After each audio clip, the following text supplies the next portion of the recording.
Are you switching to a new phone or uninstalled WhatsApp and then need to log into WhatsApp? Don't worry, in this video, we'll guide you through the easy steps to log into WhatsApp on your new device while keeping all your chats and contacts intact.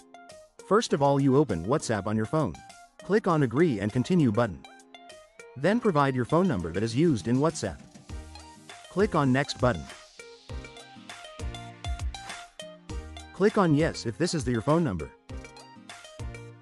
Just wait for some time. Now it is sending 6-digit code on your email account associated with WhatsApp. If you have made without email, then you will get an SMS. Now I am checking my mail and I found WhatsApp has sent me email. Here is my 6-digit code and I will apply the same on my phone.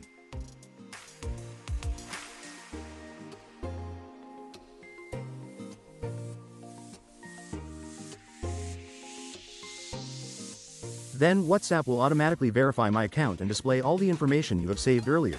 If it asks for PIN, then just provide the PIN you have used earlier to log in WhatsApp.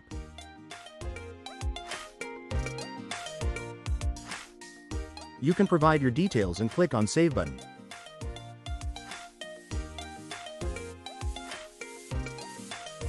Click on Continue. Congratulations, your details has been restored successfully. Hope you like this. Please like, share and subscribe for similar videos. Also click on bell icon so that you will not miss any update.